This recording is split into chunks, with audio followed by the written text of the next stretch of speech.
우리 다 함께 부르신 곳에서 찬양하며 하나님께 예배드리겠습니다.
하나님 아버지, 그렇습니다. 날씨가 흐리든 날씨가 맑든 우리는 주일 하나님을 예배하고자 하나님의 존재 앞에 나왔습니다.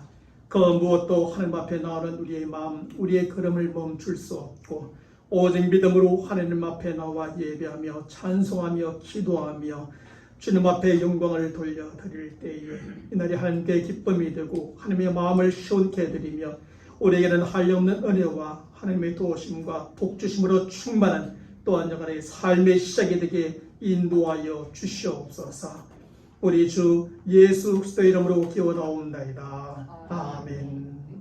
전능하사 천지를 만드신 하느님 아버지를 내가 믿사오며 그 외아들 우리 주 예수 그리스도를 믿사오니 이는 성령으로 잉태하사 동정녀 마리아에게 나시고 본디오 빌라도에게 고난을 받으사 십자가에 못 박혀 죽으시고 장사한 지 사흘 만에 죽은 자 가운데서 다시 살아나시며 하늘에 오르사 전능하신 하나님 우편에 앉아 계시다가 저리로서 산 자와 죽은 자를 심판하러 오시리라.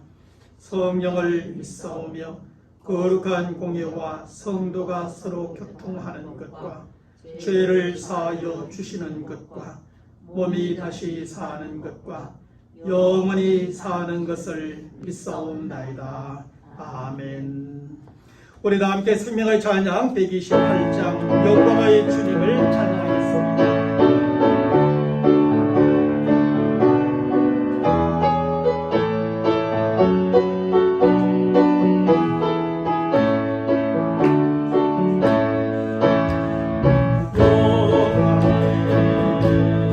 주님 찬양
우리에게서 이 찬송가 250장 구주의 십자가 보혈로 찬송하며 준비하시는 분들이겠습니다.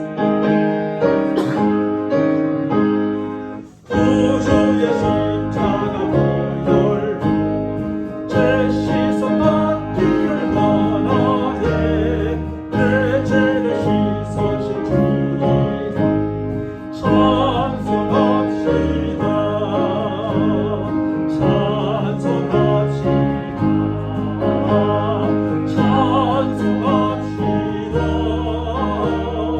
내 죄를 씻으신 주님 찬송합시다 죄악을 속하여 주신 주 내 성에 들어와 계시네 영광 가운데서 주님 찬송합시다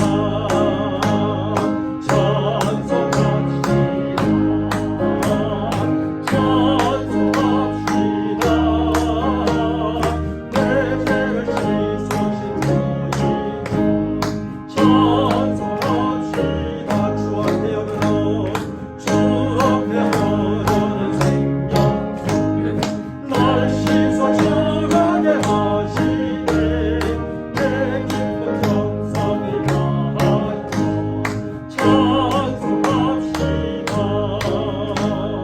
찬송합시다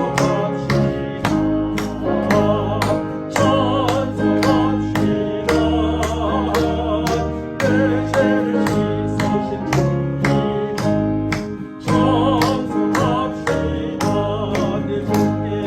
내 주께 회개한 마음은 생명수 가운데 젖었네 고맙고 순전한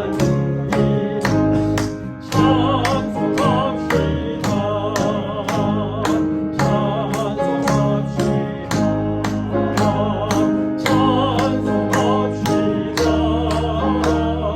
내 죄를 씻으신 주님 찬송합시다 우리 천천히 찬송합시다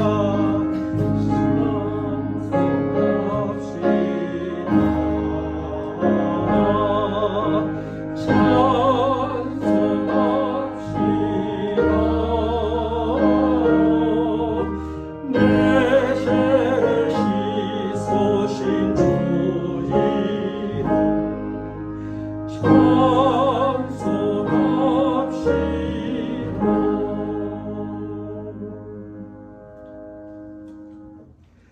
오늘 함께 보고자 하는 하나님의 말씀은 창세기 3장 7절로 24절까지 말씀인데요.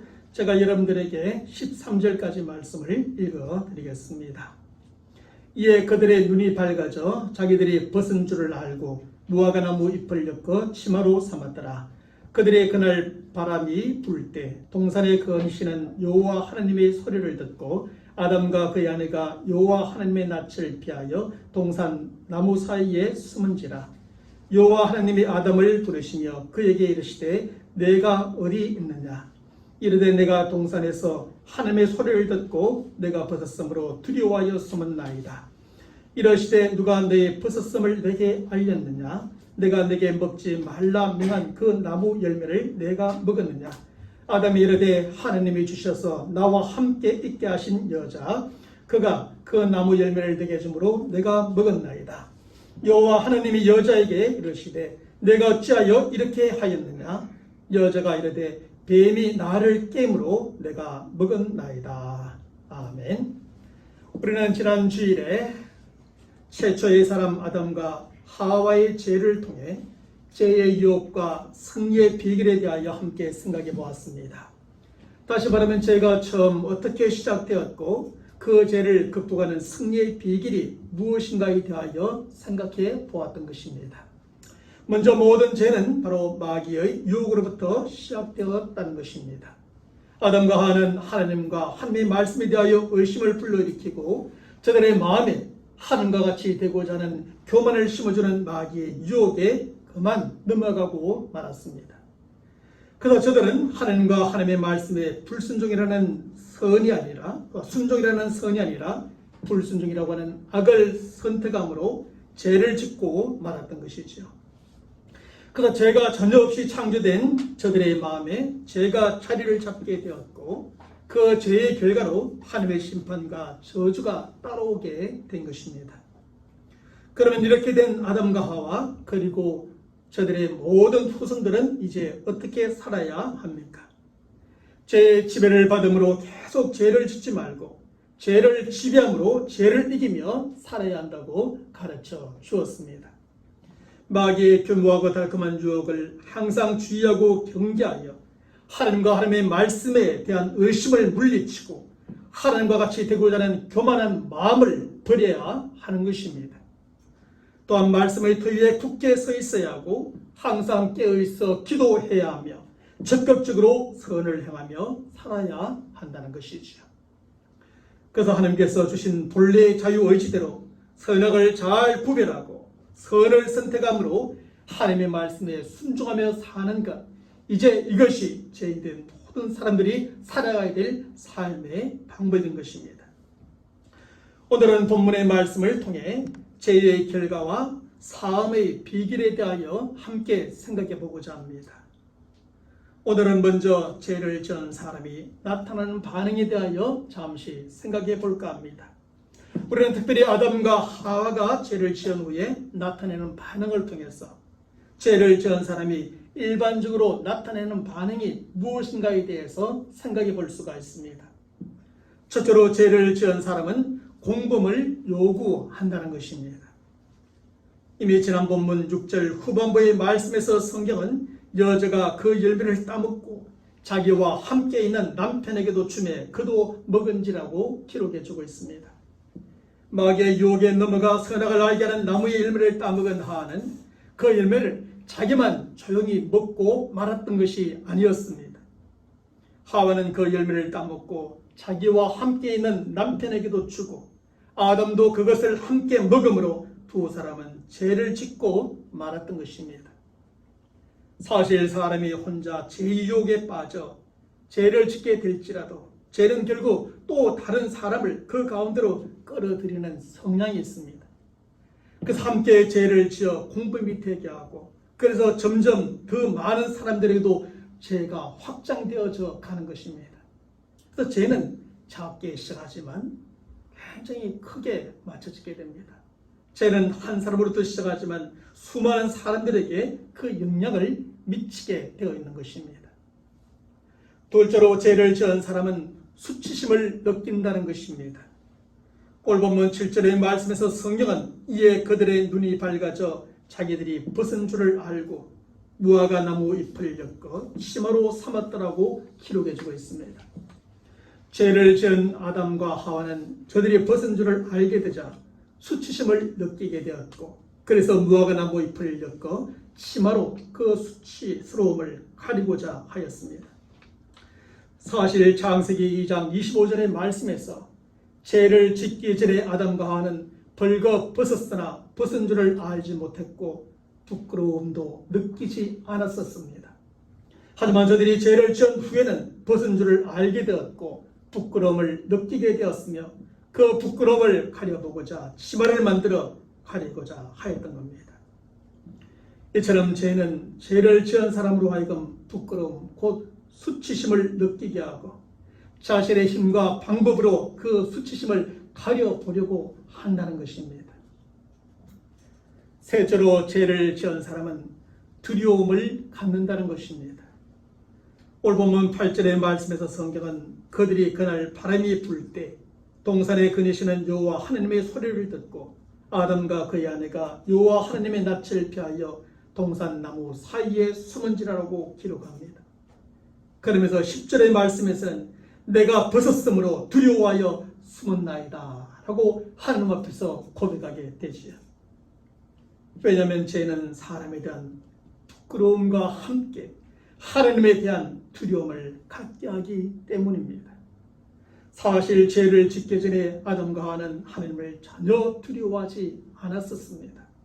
저들은 하나님 앞에서 함께 살았고 하나님과 바른 관계와 교제 속에서 날마다 평안한 삶을 살았던 것이죠.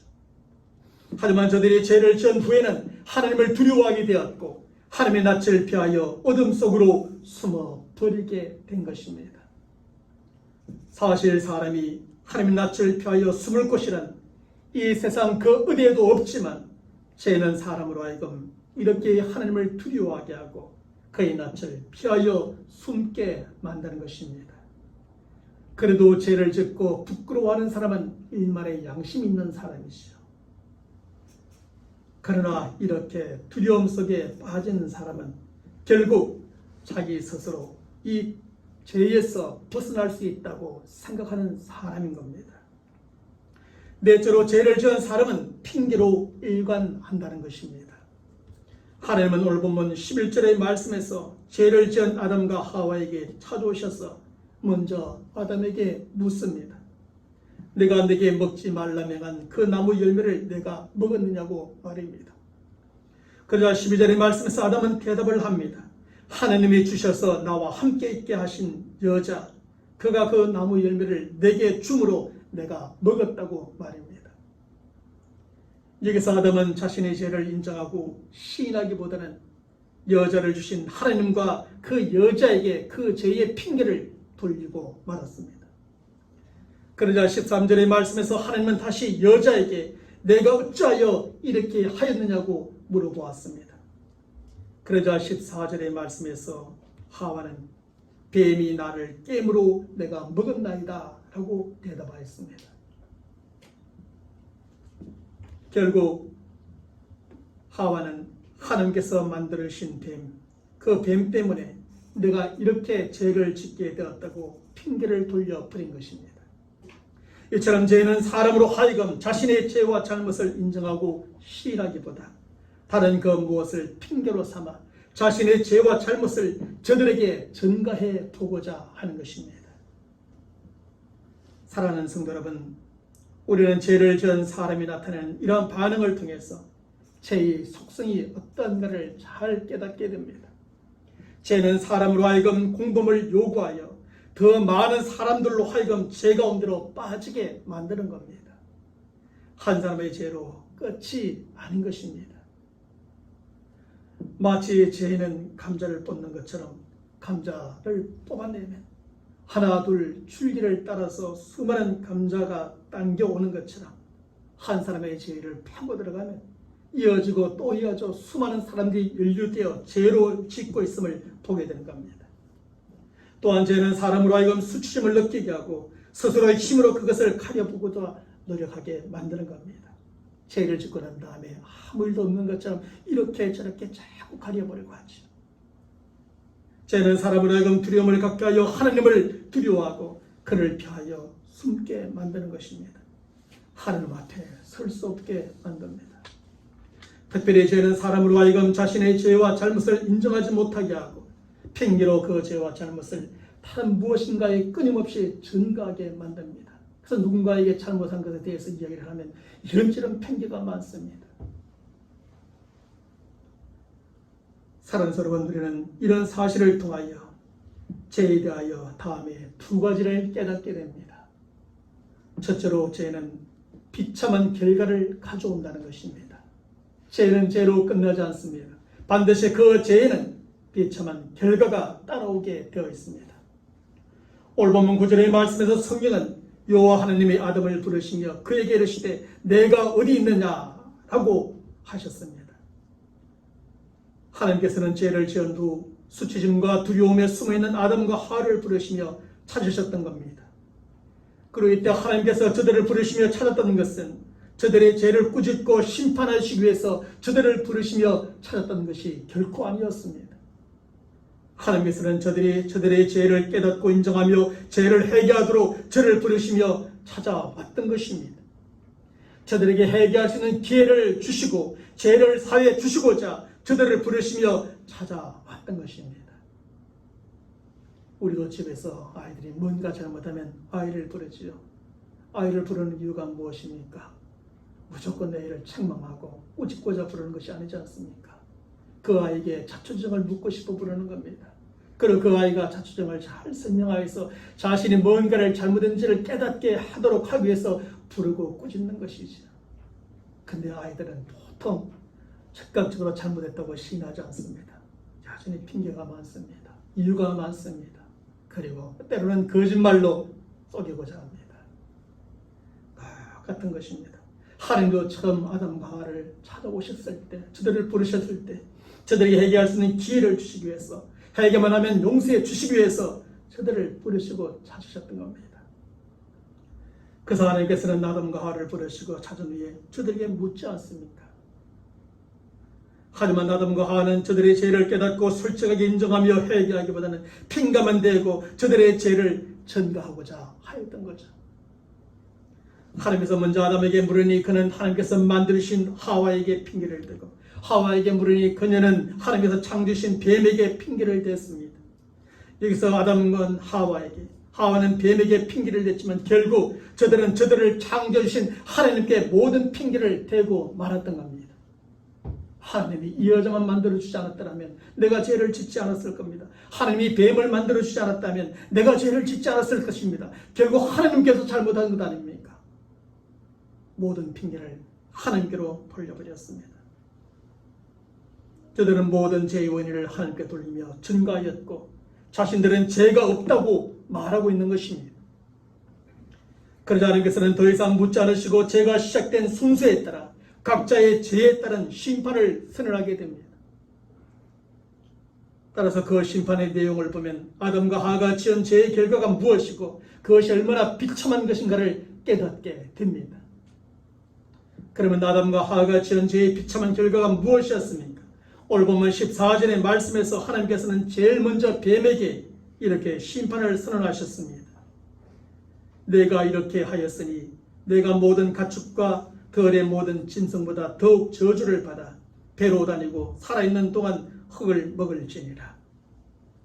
하나님께서는 마귀의 도구가 되어 하와를 유혹하고 죄를 짓게 했던 뱀에게 제일 먼저 가장 큰 저주와 벌로 심판하셨습니다. 그래서 지금도 뱀하면 마귀로 상징되고 가장 강교하고 징그럽고 독하고 무서운 존재로 여겨지는 것 같습니다. 뱀과 사람의 관계는 이렇게 처음부터 엮여지게 되었기 때문이죠. 물론 요즘 뱀을 애완동물로 키우는 사람들도 많이 있더라고요. 하지만 뱀은 일반적으로 이렇게 여겨집니다. 그 다음으로 오늘 보면 16절의 말씀에서 하나님께서는 하와에게 이렇게 심판을 선언하셨습니다. 내가 네게 임신하는 고통을 크게 더하리니 내가 수고하고 자식을 낳을 것이며 너는 남편을 원하고 남편은 너를 다스릴 것이니라. 하나님께서는 뱀의 유혹에 넘어가 처음으로 죄를 지은 하와를 그 다음으로 심판하셨습니다. 그것은 여자에게는 임신하는 고통을 크게 더하는 것이요 수고한 후에 아이를 출산하고 기르게 된다는 것입니다. 그리고 남편과 아내의 관계에 있어서 아내는 남편을 묶어두고자 하고 남편은 아내를 착취하는 아주 불안하고 불안정한 관계의 고통을 겪게 되리라고 가르쳐 줍니다. 아내는 남편이 어디로 떠나지 않을까 늘 두려움을 느끼며 묶어두고자 한다는 것입니다. 그리고 남편 아내를 끊임없이 다스리고자 착취하고자 한다는 것이죠. 이런 사실은 여자가 죄를 짓기 전에는 임신하는 고통과 출산하는 수고도 크지 않았다는 것을 가르쳐 주기도 하고 남편과 아내의 관계가 참으로 안정적이었음을 알게 됩니다. 그런데 죄를 지은 후에는 그렇지 않게 되었다는 것이죠.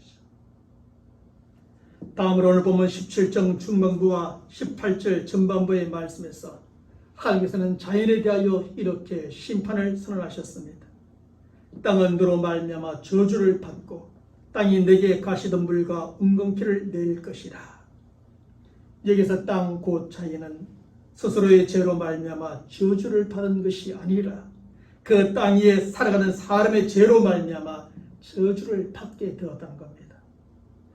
그러므로 자연이 축복을 받고 저주를 받는 것은 자연 스스로에게 달려있는 것이 아니라 바로 사람에게 달려있다는 것입니다. 사람이 땅에서 선하게 살아가면 사람과 함께 자연도 축복을 받고 악하게 살아가면 사람과 함께 자연도 저주를 받게 되는 것이죠. 사실 오늘날 자연이 스스로 오염되고 자연이 스스로 부패하지 않지요. 사람이 자연을 오염시키고 사람이 자연을 부패시키고 마는 겁니다. 아담과 하와의 죄로 말미암아 이렇게 땅 자연까지 저주를 받아 가시덤불과 웅겅퀴가 없던 그 땅에 이런 종류의 잡초들이 생겨나게 되었다는 겁니다. 다음으로 오늘 본문 17절과 19절의 말씀에서 하나님께서는 이제 마지막으로 아담에게 이렇게 심판을 선언하십니다. 내가 내 아내의 말을 듣고 내가 내게 먹지 말라 한 나무의 열매를 먹었은즉 너는 평생에 수고하여 그 소산을 먹으리라. 내가 흙으로 돌아갈 때까지 얼굴에 땀을 흘려 먹을 것을 먹으리니 내가 그것에서 취함을 입었음이라. 너는 흙이니 흙으로 돌아갈 것이니라. 사실 아담이 죄를 짓기 전에는 얼굴에 땀을 흘리는 정도의 수고를 하지 않아도 충분히 먹고 살 수 있었습니다. 자연 속에 가시덤불과 웅겅퀴가 없었으니 자연은 스스로 자라고 열매를 냈던 겁니다. 그러니 아담과 하와는 그 열매를 따먹기만 하면 되었습니다. 그러니 큰 수고 없이도 많은 땀을 흘리지 않아도 저들은 먹고 살 수 있었던 겁니다. 하지만 아담의 죄로 말미암아 자연이 가시덤불과 웅겅퀴를 내고 저주를 받았으니 저주를 받은 자연에서 살아가야 하는 아담은 얼굴에 땀을 흘릴 수밖에 없게 된 것이죠. 가만히 놔두면 웅겅퀴와 가시덤불이 무성해져서 나무들이 자연히 열매를 맺을 수가 없기 때문입니다. 계속하여 생겨나는 가시덤불과 웅겅퀴를 뽑아내는 수고를 해야 했고 그래야 그들은 먹을 것을 먹고 살 수 있게 된 것입니다. 그 무엇보다 아담은 너는 흙이니 흙으로 돌아갈 것이라는 심판의 선언대로 결국 죽음에 이르는 존재가 되고 말았습니다. 그렇다고 이것은 오직 아담에게만 주어진 하나님의 심판이 아니라 하와에게도 주어진 하나님의 마지막 심판입니다. 하나님께서는 창세기 2장 17절의 말씀에서 선악을 알게 하는 나무의 열매는 먹지 말라. 내가 먹는 날에는 정녕 죽으리라고 분명하게 말씀하셨습니다. 이 말씀에 따라 선악을 알게 하는 나무의 열매를 먹은 아담과 하와에게는 죽음이 찾아오게 된 것입니다. 그래서 바울은 로마서 6장 23절의 말씀에서 죄의 삭선 사망이라고 단순하게 정리해주고 있습니다. 여기서 우리가 충분히 짐작해 볼 수 있는 것은 아담과 하와가 죄를 짓기 전에는 죽지 않고 영원히 사는 존재였다는 사실입니다. 저들은 에덴 동산에서 생명나무 열매를 먹으며 영원히 사는 존재였지만 죄를 지은 후에는 죽을 수밖에 없는 존재가 되어버린 것입니다. 그래서 나중에 보면 나오지만 하나님께서는 에덴 동산에서 저들을 쫓아내시고 저들이 다시 에덴 동산에 들어와 생명나무의 실과를 따먹지 못하도록 화염과 불칼로 저들을 지켰습니다. 이런 사실은 저들이 죄를 짓기 전 에덴 동산에서 생명나무의 실과를 먹음으로 영원히 살 수 있었던 그런 존재였다는 사실을 가르쳐 줍니다. 하지만 죄를 지은 후 저들에게는 하나님의 말씀대로 반드시 죽는 죽음이 사망이 찾아오게 된 것입니다. 이때로부터 사람의 생명은 조금씩 줄어 오늘과 같은 생명의 손을 살다가 결국에는 죽고 마는 것입니다. 그런데 이러한 죄의 비참한 결과는 죄를 지은 아담과 하와에게 주어지고 만 것이 아니었습니다. 성경 로마서 5장 14절의 말씀에서 아담으로부터 모세까지 아담의 범죄와 같은 죄를 짓지 아니한 자들 위에도 사망이 왕노릇하였나니 아담은 오실 자의 표상이라고 밝혀주고 있습니다. 다시 말하면 사망으로 끝나는 죄의 비참한 결과는 아담과 하와에게서 시작하여 그의 모든 자손들에게 그대로 이어진다는 것입니다. 그래서 모든 인류를 대표하는 아담과 하와가 지은 최초의 죄를 원죄라 그렇게 말합니다. 그 원죄로부터 모든 사람들은 죄를 물려받아 죄 가운데 태어나게 되는 것입니다. 죄 가운데 태어나 원죄를 갖고 있으니 모든 사람은 죄인이 되어지는 것이죠. 이런 사실에 대하여 함석헌 선생은 이렇게 우리에게 경고해 줍니다. 인간의 죄는 그 혼에 붙은 독소가 되어 자손에게 전해지고 간질과 정신파격자와 성격 이상자가 나오게 한다고 말입니다. 사랑하는 여러분, 이처럼 죄는 너무나 비참한 결과를 가져오는 것입니다.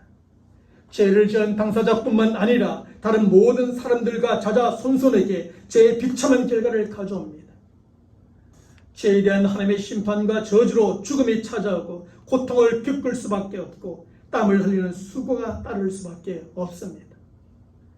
또한 죄로 말미암아 하나님과의 모든 관계와 교제가 끊어져 버리고 사람과 사람의 관계와 교제도 끊어져 버리며 자인과의 관계도 모두 망가지고 마는 것입니다. 좀 더 나가서 우상 숭배와 이단과 음행과 더러운 것과 살인과 강도와 도둑질과 분쟁과 미움과 시기와 질투와 같은 것들, 온갖 죄의 열매들이 우리의 삶 속에는 생겨나서 사람들로 하여금 더 비참하고 고통스러운 삶을 살게 만드는 것이죠.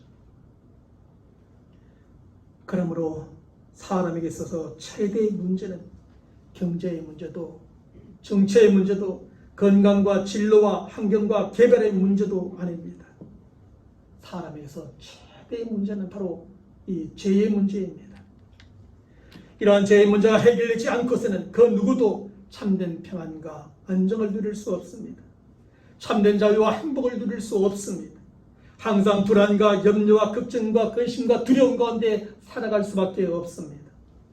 평생 죄의 굴레에 매여 죄의 종으로 살아갈 수밖에 없지요. 그러다가 결국에는 하나님의 진노의 심판과 저주를 받아 영원히 죽을 수밖에 없는 것입니다. 죄는 이렇게 비참한 결과를 가져오고 따라서 그 죄의 문제는 반드시 해결되어져야만 합니다. 둘째로 죄는 은혜로 사함을 받게 된다는 것입니다. 사람의 죄의 비참한 결과에서 벗어나기 위해서는 그 무엇보다 먼저 죄의 문제가 해결되어야 하죠. 그런데 이런 죄의 문제는 사람의 생각과 힘과 치유와 방식과 노력으로 결코 해결될 수 없습니다. 사람이 죄에 대하여 수치심을 느낀다고 두려움을 느낀다고 죄의 문제가 해결되어지는 것 결코 아닙니다. 자신의 죄에 대하여 이런저런 핑계를 대고 다른 사람에게 나의 죄를 떠넘긴다고 죄의 문제가 해결될 수 있는 것도 아닙니다. 특별히 오늘 본문 7절의 말씀에서 우리는 아담과 하와가 저들의 생각과 힘과 지혜와 방식과 노력으로 죄의 문제를 해결해 보려는 것을 볼 수가 있습니다. 우리 함께 7절의 말씀 읽어보겠습니다. 이에 그들의 눈이 밝아져 자기들이 벗은 줄을 알고 무화과 나무 잎을 엮어 치마로 삼았더라. 무화과 나무 잎으로 저들의 죄의 문제를 해결해 보고자 그 수치를 가려보고자 했던 것입니다. 하지만 무화과 나무로 엮어 만든 치마로도 저들의 죄의 문제는 해결될 수 없는 것입니다. 마귀의 유혹에 넘어가 하나님의 말씀에 불순종하는 죄를 지은 아담과 하와는 저들이 벗었다는 것을 알고 수치심을 느끼게 됩니다. 그리고 저들은 그 수치심을 가리기 위하여 저들의 생각과 힘과 지혜, 방식, 노력을 총동원하게 되지. 그리고 그 결과가 바로 무화과 나무 잎을 엮어 치마로 삼아 입음으로 그 수치심을 가려보고자 하였던 겁니다. 아담과 하와는 죄의 결과인 수치심을 이렇게 가림으로 죄의 문제를 한번 해결해 보고자 하였던 것입니다. 하지만 이것으로는 저들의 수치심을 가릴 수 없었고 저들의 죄의 문제를 결코 해결할 수가 없었습니다. 왜냐하면 해가 뜨고 바람이 불면 무화과나무 잎은 곧 말라서 그 수치심이 다시 드러나고 죄가 다시 드러나게 되었기 때문입니다. 사랑하는 여러분, 이런 사실은 우리에게 무엇을 가르쳐 주고자 합니까? 이것은 사람이 저들의 생각과 힘과 지혜와 방식과 노력으로 죄의 문제를 결코 해결할 수 없다는 것을 가르쳐 주는 겁니다. 물론 이것으로 수치심을 잠시 가릴 수 있고 죄의 문제를 잠시 해결할 수 있는 것처럼 보입니다. 하지만 수치심을 완전히 가릴 수는 없고 죄의 문제를 근본적으로 해결할 수는 없다는 것입니다. 그러면 모든 문제의 근본이 되는 죄의 문제를 어떻게 해결할 수 있나요? 오늘 본문 21절의 말씀에서 성경은 사람이 아니라 하나님께서 사람의 죄의 문제를 해결해 주실 것이라고 가르쳐 줍니다.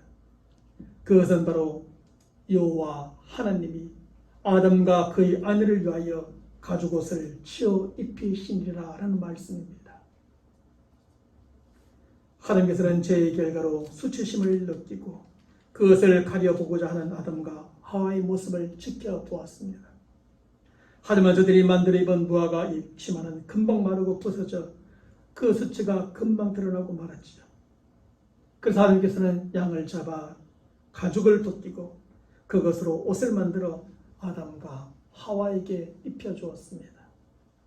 그러나 저들은 한동안 치마가 마르고 부서져 그 수치가 다시 드러나지 않을까 하는 걱정과 염려 없이 지낼 수 있게 되었던 겁니다.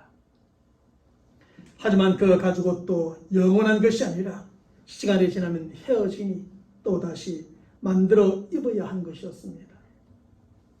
그러므로 여기에서의 가죽옷도 죄의 문제를 영구하게 해결해 주거나 그 결과로 느끼는 수치심을 영원히 가려주는 것은 되지 못하는 겁니다. 하나님께서 아담과 하와에게 친히 만들어주신 가죽옷은 영구적인 해결책이 아니라 하나의 상징인 겁니다. 그러면 그것이 무엇을 상징하는 것일까요? 그것은 사람의 죄의 문제를 영구적으로 해결하고 수치심을 영원히 가릴 비결을 상징적으로 가르쳐 주는 겁니다. 그리고 그 비결은 어린 양이 되시는 예수님께서 십자가에서 피 흘림과 죽음이라는 것입니다. 예수님의 피 흘림과 죽음으로 죄의 문제가 영구적으로 해결되고 수치심이 영원히 가려지게 된다는 말씀입니다. 사실 하나님께서 아담과 하와에게 가죽옷을 만들어 입혔다는 것은 양을 잡아 피를 흘렸다는 것이요. 그리고 그 피를 흘린 후에 저들의 가죽을 벗겨서 그것으로 옷을 만들어 입혀 저들의 그 수치를 가려주었다는 것입니다. 따라서 하나님께서는 양의 피 흘림과 죽음을 대가로 지불하고 저들의 죄의 문제와 수치심을 일시적이지만 해결해 주시고 가려 주신 것이었습니다. 결국 하나님께서는 예수님의 피 흘림과 죽음을 대가로 주시기로 하심으로 모든 사람의 죄의 문제를 영구히 해결해 주신다는 것을 이 사건을 통하여 상징적으로 보여주고 계십니다. 뿐만 아니라 죄의 결과로 말미암아 느끼는 저들의 모든 수치심 또한 영원히 가려 주신다는 것이죠. 그래서 세례 요한은 요한복음 1장 29절의 말씀에서 예수님을 가리켜 말합니다. 보라, 세상 죄를 지고 가는 하나님의 어린 양이로다 라고 말합니다. 그리고 예수님은 하나님께서 계획하시고 준비하신 하나님의 어린 양으로서 모든 사람의 죄를 대신 지시고 십자가 위에서 피 흘려 죽으신 겁니다. 그래서 모든 사람의 죄값을 완전히 지불해 주심으로 저들의 죄의 문제를 영구적으로 해결해 주셨고 수치심 또한 영원히 가려 주셨습니다. 그래서 예수님께서는 마태복음 26장 28절의 말씀에서 이것은 제사함을 얻게 하려고 많은 사람을 위하여 흘리는 바 나의 피 곧 언약의 피라고 말씀하십니다. 십자가에 달려 죽기 전 성찬 예식 시간에 제자들 앞에 하신 말씀이었죠. 그리고 히브리서 9장 22절의 말씀에서 성경은 율법을 쫓아 그의 모든 물건이 피로써 정결케 되나니 피 흘림이 없은적 사함이 없느니라고 가르쳐 줍니다. 또한 성경 에베소서 1장 7절의 말씀에서 우리는 그리스도 안에서 그의 은혜의 풍성함을 따라 그의 피로 말미암아 속량 곧 제사함을 받았느니라 기록해 줍니다. 그러면서 에베소 2장 8절의 말씀에서 성경은 이 모든 사실에 대하여 이렇게 설명해 주고 있습니다. 너희가 그 은혜를 인하여 믿음으로 구원을 얻었나니 이것이 너희에게서 난 것이 아니요 하나님의 선물이라고 말입니다. 이 모든 것은 하나님의 은혜로 주어진 것이고 하나님의 선물로 주어진 것이라고 밝혀줍니다. 결국 하나님께서 모든 사람의 죄값을 지불하시고 제사함을 얻게 하시려고 예수님을 십자가에 피 흘려 죽게 하셨던 겁니다. 그리고 예수님께서는 십자가에 피 흘려 죽으심으로 모든 사람의 죄값을 완전히 지불해 주시고 제사함을 얻는 길을 활짝 열어주셨습니다. 그래서 예수님께서는 십자가에 죽으시면서 마지막 외치심이 무엇입니까? 테텔레스타이, 내가 다 이루었다라고 외치시면서 돌아가셨습니다. 그러므로 예수를 믿고 영접하는 사람은 누구나 죄사함을 얻게 되고 죄의 결과로 주어지는 심판과 저주에서 벗어나게 됩니다.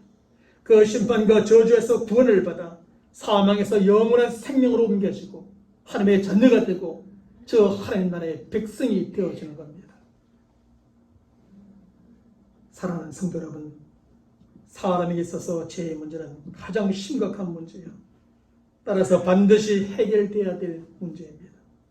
하지만 그 죄의 문제는 죄인된 사람이 스스로의 생각과 힘과 지혜와 방식과 노력으로는 결코 해결할 수 없습니다. 잠시 그것을 숨겨볼 수는 있지만, 가려볼 수는 있지만 해결할 수는 없습니다. 죄의 문제는 오직 예수님께서 우리의 죄를 대신 지시고 십자가에 피 흘려 죽으셨다는 사실을 믿는 자에게 주어지는 하나님의 은혜로만 해결될 수 있습니다. 오직 그 사실을 믿는 자에게 예수님의 피의 공로로 깨끗하게 사유시는 하나님의 선물로 해결되어지는 겁니다. 그러므로 죄의 문제를 해결받기 위해서는 누구든지 예수님을 믿고 하나님의 은혜를 의지해야 하며 예수님의 피의 공로를 힘입어야 합니다. 이것 없이 죄의 문제를 해결할 수 있는 길이 없습니다. 방법이 없습니다.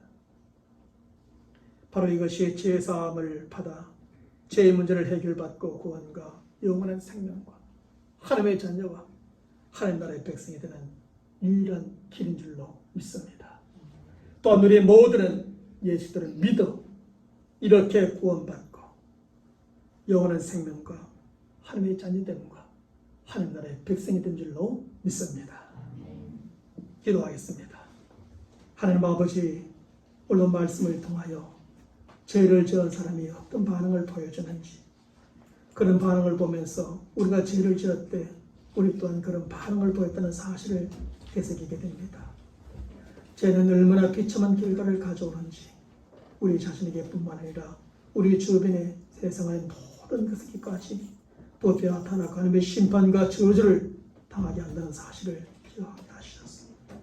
오늘 우리로 하여금 죄의 심각성을 깨닫게 하시며 또 죄에서 벗어나 죄의 문제를 해결하지 않고는 안 된다는 그 경각심을 갖게 하시며 이제 예수의 피로 말미암아서 죽으심으로 말미암아서 죄사함의 길이 열려졌으니 그를 믿음으로 말미암아 하나님의 은혜로 우리 모두가 죄사함을 받고 영원한 생명을 얻고 하나님의 자녀가 되고 하나님 나라의 백성이 된 줄로 믿고 확신 가운데 날마다 살아갈 수 있도록 도와주시옵소서.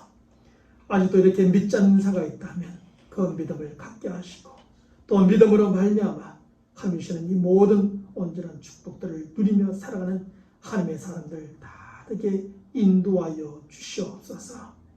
우리 주 예수 그리스도의 이름으로 간절히 기도하옵나이다. 아멘. 우리 다 함께 생명의 찬양 111장 찬양하겠습니다.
가속임수로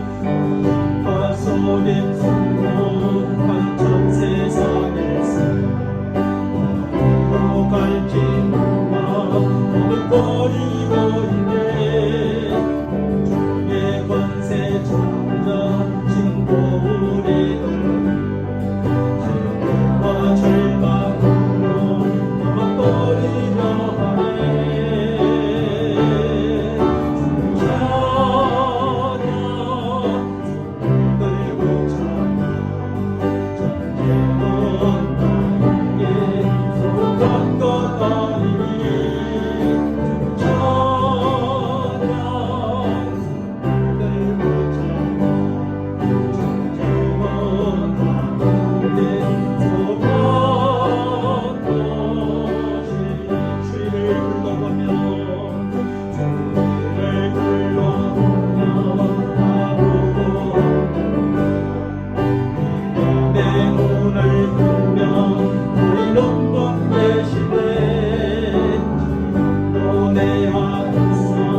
역사하고 계시는 사랑과 모든 위치신 예수님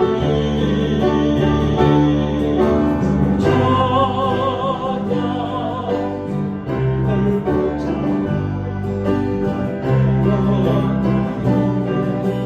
못한 것 아니니.